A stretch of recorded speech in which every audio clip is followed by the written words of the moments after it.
നടി ധന്യ വർഗീസിന്റെ വാർത്തകളാണ് ഇപ്പോൾ പുറത്തുവരുന്നത്. സോഷ്യൽ മീഡിയയിലടക്കം നിരവധി പേരാണ് ഇതിനെക്കുറിച്ചുള്ള വാർത്തകൾ ഇപ്പോൾ ഏറ്റെടുക്കുന്നത്. കുറേയധികം വർഷങ്ങളായി തന്നെ നടിയായ ധന്യ വർഗീസും ഭർത്താവും നടനുമായ ജോണുമായിട്ടുള്ള കേസുകൾ ഇപ്പോൾ നിലവിൽ സാഹചര്യത്തിൽ തന്നെ തെളിഞ്ഞിരിക്കുന്നു എന്നാണ് പുറത്തുവരുന്ന വാർത്തയിൽ പറയുന്നത്.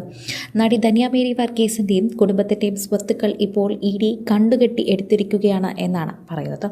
പട്ടത്തും പേരൂർക്കടയിലുമുള്ള 1.56 കോടി രൂപയുടെ സ്വത്തുക്കളാണ് കണ്ടുകിട്ടിയത് എന്ന് പറയുന്നു. ഇതോടൊപ്പം തന്നെ വരുന്ന വാർത്ത എല്ലാവരെയും ഞെട്ടിക്കുകയാണ്. ധന്യയുടെ ഭർത്തൃപിതാവിന്റെ Samson and sons builders flat നിർമ്മിച്ചു നൽകാമെന്ന് പറഞ്ഞ് പലരിൽ നിന്നായി നിക്ഷേപം സ്വീകരിച്ചുവെന്നാണ് കേസിൽ പറയുന്നത്.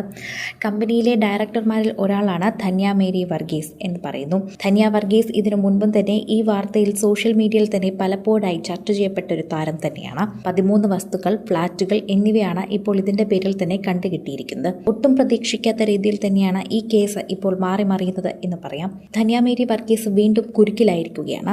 ഫ്ളാറ്റ് തട്ടിപ്പ് തന്നെയാണ് ഇതിൽ പ്രധാനമായി പറയുന്നത്. 2016 കേസിൽ ധന്യയും ഭർത്താവ് ജോണും അറസ്റ്റിലായിട്ടുണ്ടായിരുന്നു. ഫ്ളാറ്റുകൾ നിർമ്മിച്ചു നൽകാമെന്ന് വാഗ്ദാനം ചെയ്തിരുന്നതായി തന്നെ പലരിൽ നിന്നും വൻ തുക തട്ടിയെടുത്തതായി തന്നെ പരാതിയിൽ പറയുന്നുണ്ട്.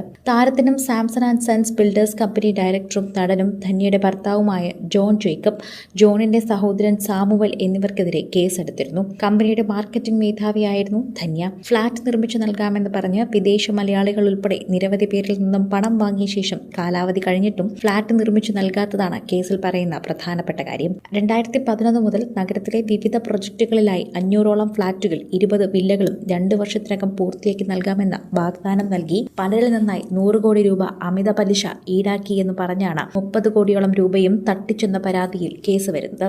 സോഷ്യൽ മീഡിയയിൽ തന്നെ നിരവധി പേർ ഇതിനെക്കുറിച്ച് തന്നെ പറയുന്നു. പ്രേക്ഷകരെല്ലാവരും തന്നെ ഇപ്പോൾ പറയുന്നുണ്ട്.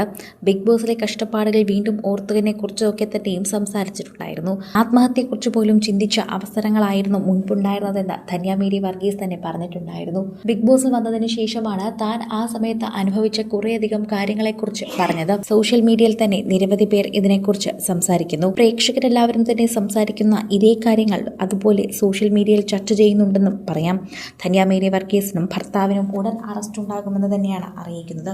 ഇതോടെ സോഷ്യൽ മീഡിയയിൽ നിറഞ്ഞു നിൽക്കുന്ന വാർത്തകൾ പ്രേക്ഷകർ ഏറ്റെടുക്കുന്നുണ്ട്. പ്രേക്ഷകരുടെ ഇടയിൽ പോലും ചർച്ച ചെയ്യപ്പെടുന്ന ഒരു പ്രധാന വിഷയമായി മാറുകയാണ് ധന്യ വർഗീസിന്റെ വാർത്ത. സോഷ്യൽ മീഡിയയിൽ തന്നെ നിരവധി പേർ ഇതിനെക്കുറിച്ച് സംസാരിക്കുന്നുണ്ട്. എന്തൊക്കെ തന്നെയായാലും ധന്യ വർഗീസും ഭർത്താവ് ജോണും തമ്മിലുള്ള ഈ ഒരു കേസ് വളരെയേറെ നാളുകളായി തന്നെ നിലനിൽക്കുന്ന ഒന്നാണ് എന്ന് പറഞ്ഞേ മതിയാകൂ. അതുകൊണ്ട് തന്നെയാണ് പ്രേക്ഷകരടക്കം പലരും ഇതിനെക്കുറിച്ച് ചോദിക്കുന്നതും. ധന്യയെക്കുറിച്ചും ധന്യയുടെ ഭർത്താവിനെ കുറിച്ചുമുള്ള വാർത്തകൾ നേരത്തെ പുറത്തു വന്നിട്ടും ആരും ഇതുവരെ ഇതിനെക്കുറിച്ച് പ്രതികരിക്കാത്തത് എന്താണ് എന്ന് ചോദിച്ചുകൊണ്ടാണ് എല്ലാവരും എത്തുന്നത്. കൂടുതൽ സിനിമ, സീരിയൽ, ചാനൽ വാർത്തകൾക്കും നിങ്ങളുടെ പ്രിയപ്പെട്ട താരങ്ങളുടെ എക്സ്ക്ലൂസീവ് അഭിമുഖങ്ങൾക്കുമായി സബ്സ്ക്രൈബ് ചെയ്യാൻ മറക്കല്ലേ.